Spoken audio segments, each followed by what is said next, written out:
ವಿಚಿತ್ರ ಯಲ್ಲಮ್ಮನಗುಡ್ಡದ ಜಾತ್ರೆ ಸುಮಾರು ವರ್ಷಗಳಿಂದ ತಲತಲಾಂತರದಿಂದ ಬನದ ಹುಣ್ಣಿಮೆ, ಭರತ ಹುಣ್ಣಿಮೆ, ಹೋಳಿ ಹುಣ್ಣಿಮೆ ಸತತ 3 ತಿಂಗಳ ಕಾಲ ಜಾತ್ರೆ ನಡೆದುಕೊಂಡು ಬರುತ್ತದೆ. ಈ ಜಾತ್ರಾ ಮಹೋತ್ಸವ ಕೆರೂರು ಪಟ್ಟಣದ ವ್ಯಾಪಾರಸ್ಥರಿಗೆ ಲಾಭದಾಯಕವಾಗಿ ಪರಿಗಣಿಸಿದೆ. ಬಾಗಲಕೋಟೆ ಜಿಲ್ಲೆಯ ಕೆರೂರು ಪಟ್ಟಣವು ತನ್ನದೇ ಆದ ವೈಶಿಷ್ಟ್ಯತೆ ಹೊಂದಿದೆ.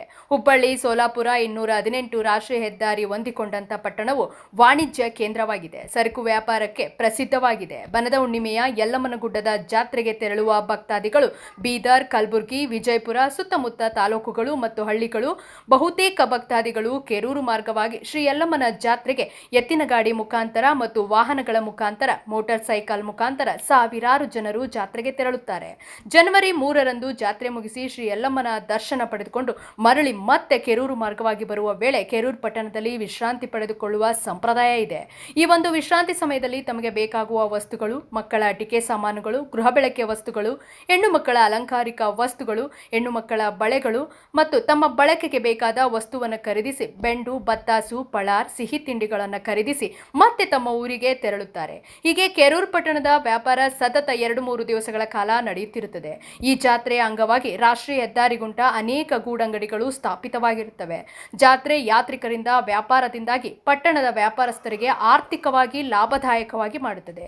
ಈ ವಿಶೇಷ ಜಾತ್ರಾ ಮಹೋತ್ಸವದ ಬಗ್ಗೆ ಬಳೆ ವ್ಯಾಪಾರಿಗಳಾದ ರಿಯಾಜ್ ಮನಿಯಾರ್ ಮತ್ತು ಮೆಹಬೂಬ್ ಮನಿಯಾರ್ ತಮ್ಮ ಅನುಭವ ಹಂಚಿಕೊಂಡಿದ್ದು ಹೀಗೆ. ಬಂದು ಹುಣ್ಣೆ ಜಾತ್ರೆಗೆ ನೀವು ಅಂಗಡಿ ಹಚ್ತೀರಿ, ಬಟ್ ವ್ಯಾಪಾರ ಎಷ್ಟು ಮಾಡ್ತೀರಿ? ಸ್ಟೇಷನರಿ ಅಂಗಡಿ, ಬಳಿ ಅಂಗಡಿ ಎಲ್ಲ ಕೂಡಿ ಎಲ್ಲ ಹೌದು. ಇಲ್ಲಿ ಕಂಪಲ್ಸರಿ ಎಲ್ಲ ಮಂದಿ ಇಲ್ಲಿ ಬಂದು ನಿಂತು ಬಂದು ಹೋಗೋದು ಒಂದು ಮೊದಲಿನ ಸಂಪ್ರದಾಯ ಇದ್ದಂಗೆ ಐತಿ. ಈಗಿಂದ ಅಲ್ರಿ 50 ವರ್ಷದಿಂದ ಇದು ಮಾಡ್ಕೊಂತ ಬಂದಿವಿ ನಾವು.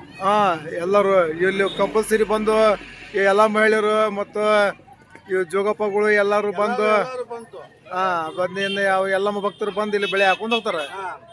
ಅದು ಮೊದಲಿಂದ ಸಂಪ್ರದಾಯ ಐತಿ. ಅಲ್ಲದೆ ನಾವು ಮೊದಲ 4 ಮಂದಿ, ನಮ್ಮ ಅಪ್ಪ 4 ಮಂದಿ ಅಂತಂದ್ರೆ ಎಲ್ಲರೂ ಮಾಡ್ತಿದ್ರು. ಒಬ್ಬೊಬ್ರು ಬಿಟ್ಕೊಂತ ನಾವು ಮೊದಲಿಂದ ಸಂಪ್ರದಾಯ ಬಿಟ್ಟಿಲ್ಲ. ಅದನ್ನ ಕಾಯಂ ಮಾಡ್ಕೊಂತ ಇಲ್ಲಿ ಮಠ ತಂದು ಇಲ್ಲಿ ಮಠ ನಡೆಸಿವಿ.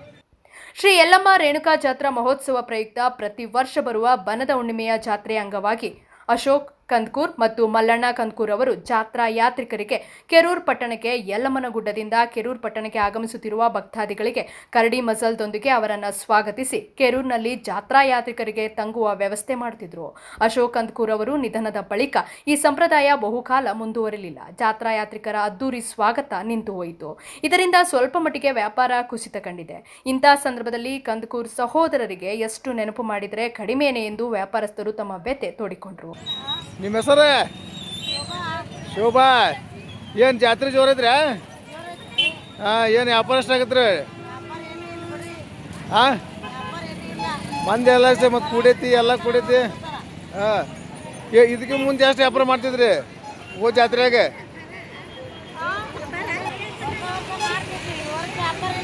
ಈ ವರ್ಷ ವ್ಯಾಪಾರ ಕಡಿಮೆ ಐತಿ.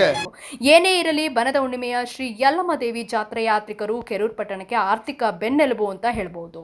ಅಬೂಬಕರ್ ಎಡಹಳ್ಳಿ, ಭೀಮವಾದ ನ್ಯೂಸ್, ಕೆರೂರು.